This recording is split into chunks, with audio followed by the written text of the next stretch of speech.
Hello guys, आज मैं rent a girlfriend के चैप्टर 413 को एक्सप्लेन करने वाला हूँ। लास्ट चैप्टर के एंड में हमने देखा था याईमोरी मिजुहारा का वेट कर रही थी और उसे रूका को लेकर डाउट था कि अगर वो मिजुहारा को काजुया के साथ वाले इंसिडेंट के बारे में बता देगी तो क्या होगा। इसीलिए वो खुद पता करने आई थी कि अभी सिचुएशन कैसी चल रही है और मिजुहारा के दिमाग में क्या चल रहा है। उन्होंने रॉयल हिल्स रेस्टोरेंट का प्लान किया हुआ था और मिजुहारा और याईमोरी दोनों रेस्टोरेंट के लिए निकल पड़े थे। अब याईमोरी पहले तो मिजुहारा से सॉरी कहती है क्योंकि उसने अचानक से उसे बुला लिया था, जबकि उसे पता है मिजुहारा अपने प्ले के रिहर्सल में बिजी होगी। मिजुहारा कहती है कोई बात नहीं, आज रिहर्सल जल्दी खत्म हो गई थी। वो बताती है कल उसे रिहर्सल के लिए जल्दी जाना है तो वो आज उसे बस 2 घंटे ही दे पाएगी। याईमोरी कहती है कोई बात नहीं, हम डबल स्पीड में बातें करेंगे और 4 घंटे की कन्वर्सेशन को पूरी कर लेंगे। मिजुहारा उससे काजुया के बारे में पूछती है वो आजकल क्या कर रहा है। उसे जितना पता है शायद वो जॉब ढूंढ रहा होगा। याईमोरी मौके का पूरा फायदा उठाती है। वो उसे छेड़ती है और कहती है कि तुम जानने के लिए इतनी बेताब हो। मिजुहारा कहते कुछ खास नहीं। याईमोरी उसे और छेड़ती है। वो कहती है क्या पता शायद वो अपने प्यार के बारे में सोच रहा हो। सीन शिफ्ट होता है, हम सुमी को देखते हैं। वो काजुया के लिए गिफ्ट लेकर बैठी हुई थी और सोच रही थी कि वो उसे गिफ्ट कैसे देगी। उसे आइडिया आता है, वो पहले मिजुहारा को मेल करेगी, फिर मिजुहारा काजुया को करेगी और इस तरह वो उससे मिल पाएगी और गिफ्ट दे पाएगी। फिर वो मिजुहारा को मेल करने के लिए फोन उठाती है पर उसे ऑलरेडी एक मेल आया हुआ था। वो देखती है काजुया ने उसे 17 जून को 2 घंटे के लिए बुक किया था और ये देखकर वो बहुत खुश हो जाती है। सीन वापस रेस्टोरेंट पे आता है। याईमोरी मिजुहारा से पूछती है कि वो कौन सी ड्रिंक पीना चाहेगी, पर मिजुहारा ड्रिंक पीने से मना कर देती है क्योंकि कल उसे जल्दी रिहर्सल के लिए जाना होगा। याईमोरी इंसिस्ट करती है, उसे पता है कि वो इतना हैंडल कर सकती है और मिजुहारा एक ग्लास के लिए मान जाती है। याईमोरी ने अभी तक उसे जितना नोटिस किया था वो नॉर्मल बर्ताव ही कर रही थी, जिसका मतलब है उसे अभी रूका और काजुया वाले इंसिडेंट के बारे में कुछ भी नहीं पता है। और अगर रूका ने अभी तक उसे कुछ नहीं बताया है तो मतलब वो इस बात को सीक्रेट ही रखना चाहती है। तो एक चीज तो याईमोरी को कंफर्म हो गई थी, पर अभी भी उसे मिजुहारा से किस और ओडाइबा की डेट को लेकर क्वेश्चन पूछने हैं। और लास्ट टाइम मिजुहारा से बात करने पे उसे लगा था कि वो अपना डिसीजन बना चुकी है, पर फिर भी उसने ओडाइबा में काजुया को रिजेक्ट क्यों किया था। और उसे थोड़ा डर भी लग रहा था कि ये सब पूछकर कहीं मिजुहारा को उस पे गुस्सा न आ जाए। वो ये सब सोच ही रही थी कि तभी मिजुहारा कहती है तुम्हें मुझसे बात करने के लिए इतना सोचने की जरूरत नहीं है। वो कहती है तुम्हें किसके बारे में पता चल गया है ना। याईमोरी सरप्राइज हो जाती है कि मिजुहारा खुद इस टॉपिक को ले आई।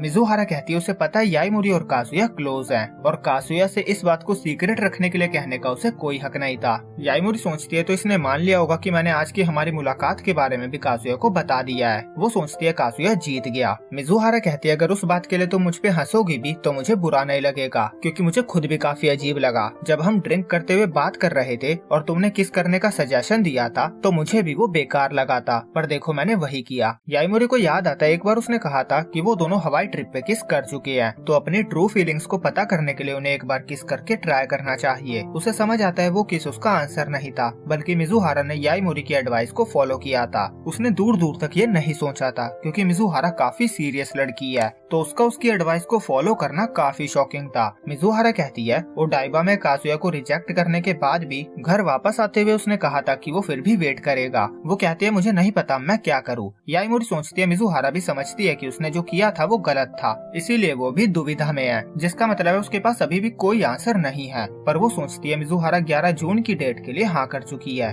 एक्चुअली गाइस मैं भूल गया हूँ 11 जून था कि 11 जुलाई था, तो मुझे कमेंट में याद दिला देना। Back to the story. और वो पूछती है किस करके उसे कैसा फील हुआ, क्या उसे घबराहट होने लगी और या काजुया उसे अच्छा लगने लगा। मिजुहारा ब्लश करने लगती है। याईमोरी समझती है यही मौका है, उसे पुश करना होगा। वो उसके सामने एक हाइपोथेटिकल सिचुएशन रखती है। सपोज मिजुहारा का कोई प्ले नहीं है और वो पूरी तरह से फ्री है और काजुया अभी वहाँ आ जाए और उसे प्रपोज कर दे तो वो क्या करेगी। मिजुहारा थोड़ा सोचती है और कहती है तो मैं उसे डेट करूंगी। और यहीं पे ये चैप्टर एंड होता है। तो इस चैप्टर में याईमोरी ने क्लच कर दिया है, वो मिजुहारा की सारी फीलिंग्स बाहर ले आई है। हमें इस चैप्टर से काफी सारे क्वेश्चंस के आंसर मिल गए, जैसे वो अचानक से किस करना कोई गुड बाय किस नहीं थी, बस मिजुहारा ने याईमोरी की एडवाइस को फॉलो किया था। और अगर वो एक्चुअली में फ्री होगी तो वो काजुया को डेट करेगी। तो ओवरऑल ये काफी अच्छा चैप्टर रहा। तो कमेंट करो कि आप इस चैप्टर को कितना रेट करोगे। बाकी मैं मिलूंगा आपसे अगले वेडनेसडे इसके अगले चैप्टर के साथ। जब तक के लिए बाय बाय।